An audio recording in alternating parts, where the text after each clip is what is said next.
Parlons toujours enseignement dans le but de promouvoir la science et la technologie. Le ministère de l'Éducation a organisé la 12e édition et les collèges Saint-Jean-Baptiste situés dans la commune de Bumbu étaient classés parmi les sites de la dite activité pour recevoir certaines écoles environnantes suivantes. Aux origines des axes, la valeur du rayon dans un cercle trigonométrique sera -1.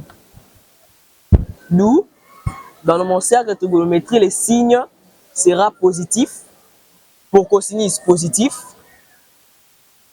pour sinus négatif, pour cosinus positif, sinus positif, sinus positif, sinus négatif, cosinus négatif et sinus négatif. English when you travel. When you travel, English becomes your best friend. From airport to others, maps to menus, English helps you to discover, to explore the world with confidence and safety. 7.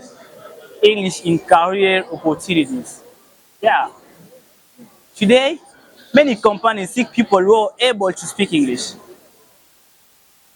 But also, many people have lost the good jobs by lack of speaking English.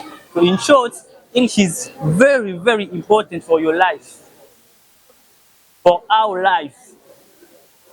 Summary, in conclusion, English is more than a language.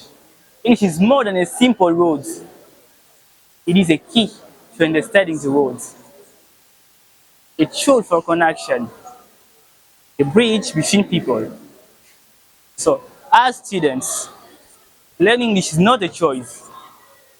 Please, dear students, learning English is not a choice. It is a must, an obligation, a necessity.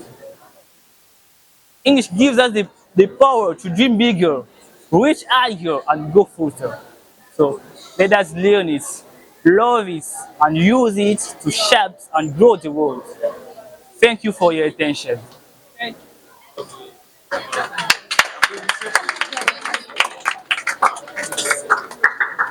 J'ai mon travail en 7 étapes.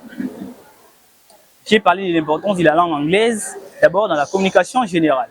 Là-bas, qu'est-ce que j'ai dit? L'anglais facilite la communication entre les gens issus de différents langages ou différents pays. Par exemple, les jeunes qui quittent la RDC pour les Chypre, pour suivre leur cursus étudiantin au Chypre. Alors, qu'est-ce qui se passe là-bas? Là-bas, en principe, il n'y a que 2 départements. Peu importe votre faculté. Il y a un département qui enseigne en anglais, l'autre enseigne en grec. Alors, pour un jeune qui quitte la RDC pour Chypre, donc, c'est un peu difficile de t'adapter à la langue chypriote en moins de 2 ans. Donc, ça va te prendre beaucoup de temps. Alors, le mieux à faire. Or, l'anglais est une langue internationale. Parlée actuellement dans plus de 70 pays. Plus de 1,5 million de personnes. Alors, pourquoi négliger une langue pareille? À part ça, il y a une sorte de manque de volonté qui demeure aujourd'hui un défaut rédhibitoire pour l'apprentissage de la langue anglaise. Alors, je vous invite à l'action. Dès maintenant, lorsque vous rentrez, faites un effort d'être capable de formuler au moins une phrase en anglais. Ce sera très important. Je connais des jeunes, moi, qui ne sont pas parfaits en anglais. Ce n'est pas l'outrecuidance, mais je suis un peu élogié envers mon ami Massamouna. Ce gars-là n'est pas parfait en anglais, mais il y a une sorte de volonté en lui, une volonté d'apprendre. Peut-être vous allez me traiter d'une personne dithyrambique. Non, c'est une vérité. Apprenons l'anglais. Si vous voulez découvrir le monde, si vous voulez avoir une sorte de liberté, l'anglais est très très important. C'était un peu ça. Merci beaucoup. Comme vous le voyez bien, aujourd'hui, on va parler du relief. Ça, c'est la représentation de la Terre. Par définition, le relief, c'est l'ensemble des inégalités de la Terre. Qu'est-ce qui prouve que le relief, c'est l'ensemble des inégalités de la Terre? Comme vous le voyez, la plaine et le chêne des montagnes, il y a une différence par leur forme. Ici, la Terre est plate, ici, il y a des montagnes. Ça crée déjà des inégalités. Tu comprends, non? Alors, première des choses, on va parler de la forêt. La forêt, par définition, c'est l'ensemble de la faune et de la flore. La flore, c'est l'ensemble des plantes et de la végétation. Et la faune, c'est l'ensemble des animaux. Dans la forêt, il y a aussi des conséquences. Lorsque vous faites l'aboisement, il faut faire le reboisement. Ça veut dire quoi? Lorsque vous coupez un arbre, il faut replanter encore. Lorsque vous ne replantez pas, il y aura des conséquences. Comme vous le voyez ici, la terre va devenir infertile. Donc, il n'y aura plus la végétation. Deuxième des choses, on va parler de la cuvette et du plateau. C'est similaire, c'est la même chose. La différence, c'est quoi, comme vous le voyez? Ici, il y a la végétation, on peut planter, mais dans la cuvette, la terre plutôt est infertile. Il n'y a pas la végétation. Lorsque vous plantez, le plant ne va pas pousser. Et deuxième des choses, on va parler du volcan. Les volcans, comme vous les connaissez, le volcan, c'est une montagne qui crache les feux, qui fait sortir les feux. Alors, il y a deux sortes de volcans. Nous avons des volcans actifs et des volcans inactifs. Les volcans actifs, ce sont les volcans qui font sortir de la lave, comme vous les connaissez. Et les volcans inactifs, bon, leur durée des réactions, c'est un peu tardé, c'est un peu ralenti. Alors, les volcans actifs, il y a des conséquences, comme vous les connaissez. Ce qui fait en sorte que le volcan puisse faire sortir de la lave, il y a une force naturelle qui pousse les minéraux qui sont à l'intérieur vers l'extérieur. Alors, la couleur de la lave sont colorées par rapport aux minéraux qui se trouvent à l'intérieur. S'il y a de l'or ou le magnésium, la lave il y aura la couleur rouge, la coloration rouge. S'il y a les fer et les zinc, il y aura la couleur jaune. On parle maintenant de chaînes des montagnes plutôt. C'est quoi? C'est l'ensemble des montagnes, comme vous les voyez. Lorsqu'il y a 3 montagnes, on va l'appeler quoi? Le chaîne des montagnes. Troisième des choses, on va parler de l'hydrographie. L'hydrographie, c'est les types d'eau et des cours d'eau. Comme vous le voyez, ça c'est la source d'où provient l'eau. L'eau vient, passe, ça on appelle ça les limagères, oui, ou bien la mort. Ici c'est la rivière, ici c'est la Val. La Val ou bien débit, c'est là où les rivières ou les affluents se jettent dans des fleuves et des océans. Alors, on va parler de la colline. La colline, c'est similaire au plateau. Comme vous le voyez encore, la différence c'est que ici il y a la végétation, ici il n'y a pas la végétation. Donc, la terre est infertile. Alors, pour terminer, on peut dire quoi? Tout ça, en tant que pédagogue, ça nous sert comme matériel didactique. Parce que lorsqu'on veut enseigner, on doit respecter les principes d'intérêt, d'intuition, tout ça, de motivation, tout ça. Alors, ça nous permet d'avoir des matériels didactiques dans tous les niveaux. Niveau primaire, secondaire et universitaire. Et tout ça, c'est un résumé de la géographie de la vie humaine. S'il y a des questions, vous pouvez poser, on peut répondre. L'élève Sabou Lembengo de la 3e humanité pédagogique. Ça, je vous présente, c'est la calligraphie. C'est un texte écrit en lettres cursives. Je vais vous lire d'abord le texte. République démocratique du Congo, je jure de servir en toutes circonstances. Vive le collège Saint-Jean-Baptiste de Loum. Premièrement, nous devons savoir que la calligraphie, c'est l'art de bien écrire. Ça vient du grec kailos qui signifie beauté et graphie qui signifie écriture. Donc, ça veut dire la beauté de l'écriture. C'est un peu ça, c'est un texte calligraphié en cursive. S'il y a des questions, vous pouvez poser. Le sens, nous avons l'odorat, avec son organe de sens qui est le nez. Le sens, nous avons l'ouïe, avec son organe de sens qui est l'oreille. Le sens, nous avons le toucher, avec son organe de sens qui est la peau. Nous avons le goût, avec la langue, la vue, avec l'œil. Nous passons à la sensibilité. C'est quoi la sensibilité par définition? La sensibilité, c'est la capacité qu'a un organisme ou un organe à répondre à une stimulation. C'est quoi une stimulation? Une stimulation, c'est une excitation. Donc, ce qui excite, ce qui provoque, n'est-ce pas? Donc, la capacité que tu as de répondre à ce qui t'excite, à ce qui te stimule, à ce qui te provoque, c'est cela la sensibilité. Nous devons encore retenir que dans la sensibilité, nous avons le type de sensibilité qui sont à 3. La sensibilité extéroceptive, ici d'abord c'est l'extérieur. Donc ici, ce n'est pas quand tu réponds à cette excitation. Le deuxième type, la sensibilité interoceptive. Ici c'est l'intérieur. Les variations qui se produisent à l'intérieur du corps. Exemple, la faim. N'est-ce pas? Lorsque tu as faim, ça t'excite, n'est-ce pas? Mais donc, le fait de répondre, de dire que j'ai faim, c'est cela la sensibilité qui est précisément la sensibilité interoceptive. Donc, ça se produit à l'intérieur de ton corps. Le troisième, agir pour satisfaire à ces multiples besoins. Je vais parler maintenant de caractéristiques. Dans ce pas des caractéristiques de tendance, nous avons la présence, la persistance et l'inachèvement. En parlant de la présence, ça veut dire que la tendance existe chez les individus des mêmes espèces. Même chez les animaux, nous allons trouver des tendances. Chez les végétaux, nous allons trouver des tendances.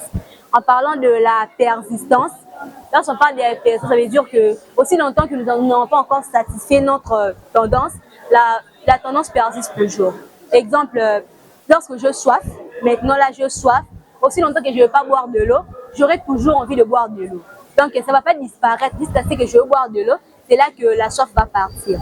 Et puis troisièmement, nous avons l'inachèvement. Lorsqu'on parle de l'inachèvement, ça veut dire juste que la satisfaction obtenue n'est que momentanée. Pour être clair, je vais donner un exemple. Si je bois de l'eau à 7 heures, ça ne veut pas dire que non, ma soif va disparaître jusqu'au lendemain. Donc, après avoir bu de l'eau maintenant, après quelques minutes ou quelques heures, j'aurai encore soif.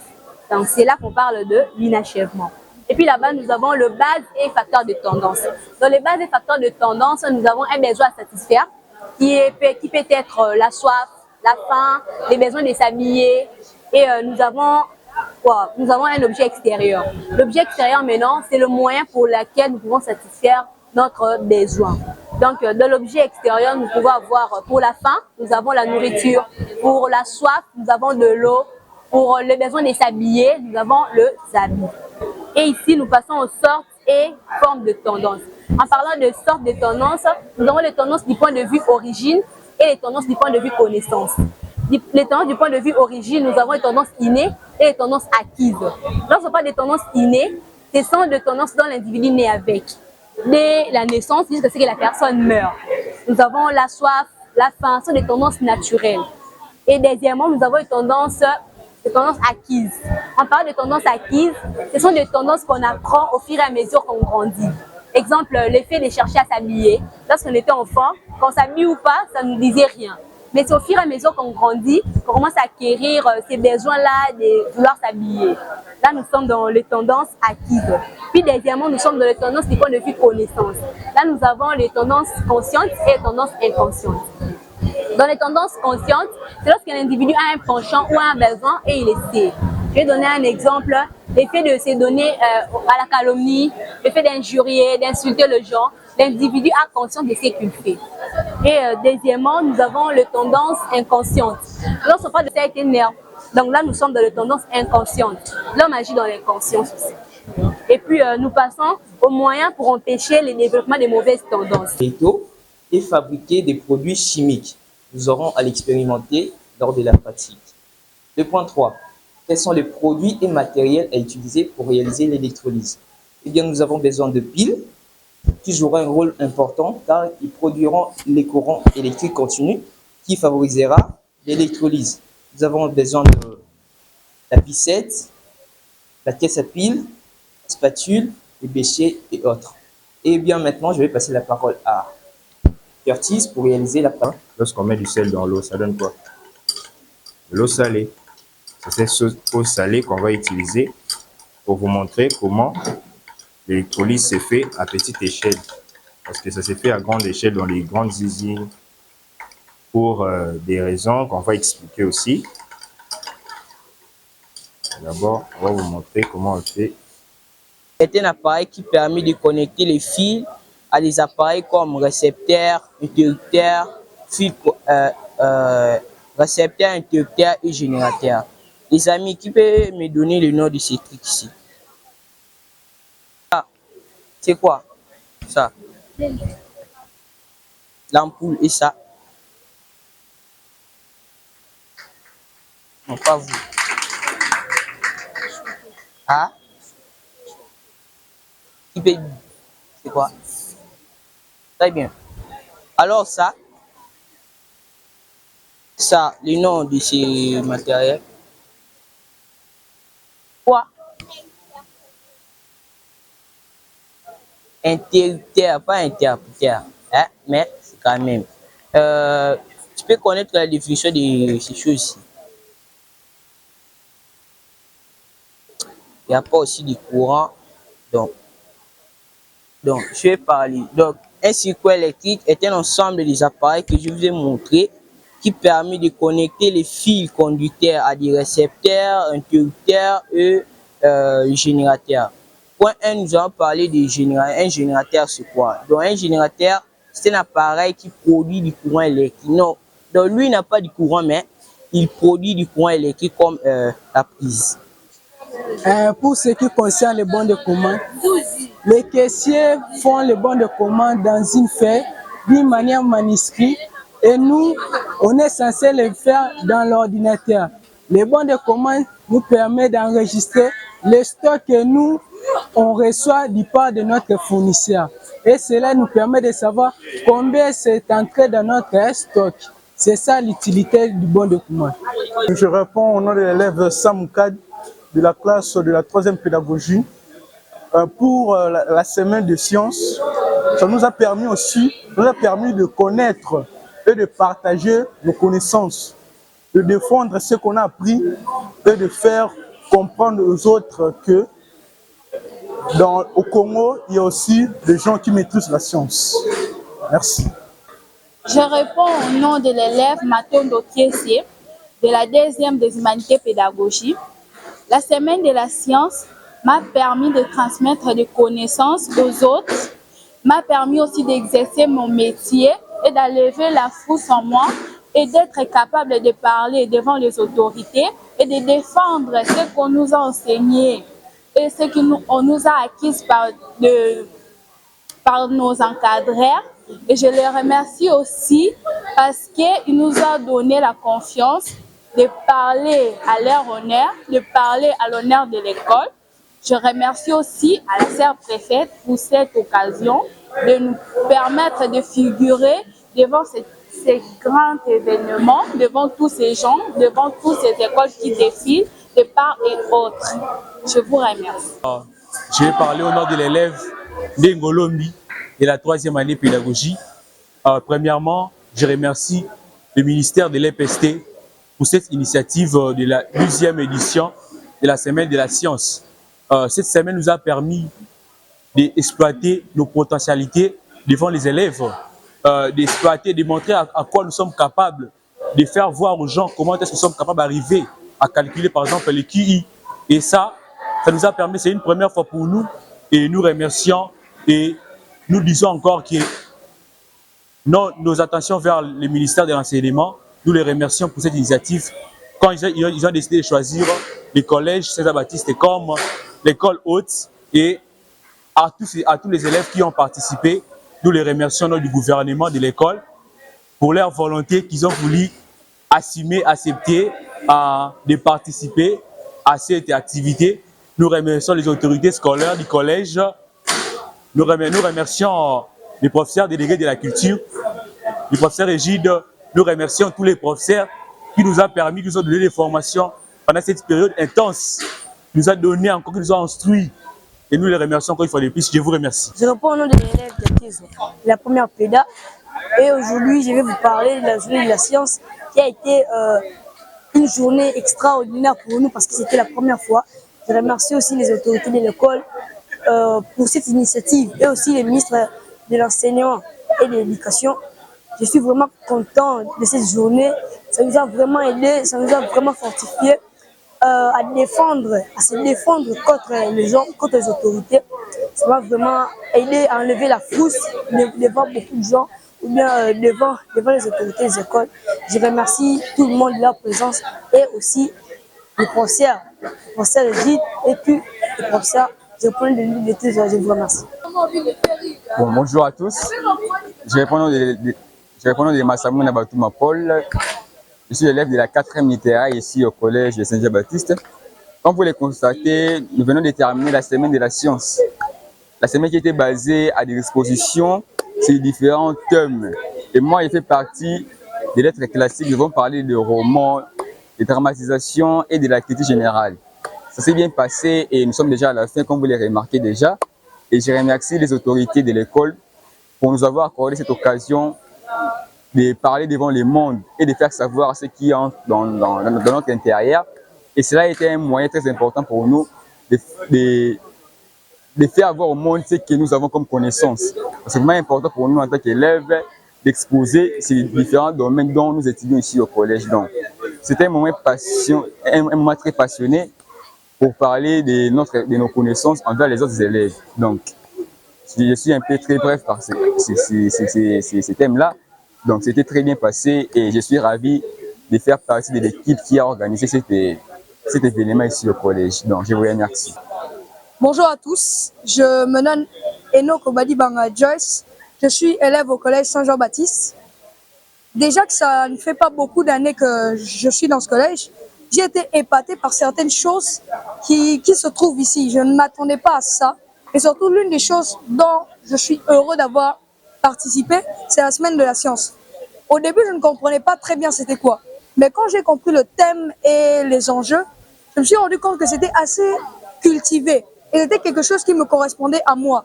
La plupart du temps, je m'intéresse à ce qui est intelligent et ce qui est bon pour mon avenir. Et la culture n'est que bon pour mon avenir. La science et la technologie, comme vous pouvez le voir, était le domaine où j'ai travaillé, plus précisément dans le domaine des mathématiques. Nous avons exposé sur le théorème de Pythagore et plusieurs autres choses. Mais l'une des choses que j'ai retenues, c'est la manière et la passion avec laquelle nous avons exécuté chacune des choses qui se sont passées ici. Je remercie le ministère de l'Éducation de nous avoir légué cette semaine de la science et de nous avoir délégué hôtes, et aussi les autorités de l'école de nous avoir choisis, moi en tant qu'élève et aussi en tant que présentateur. Et je suis aussi heureux de pouvoir vous partager ce moment que j'ai vécu avec vous, téléspectateurs. Je vous remercie. Bonjour à tous, je m'appelle l'élève Diakis Lucilao de la 4e scientifique.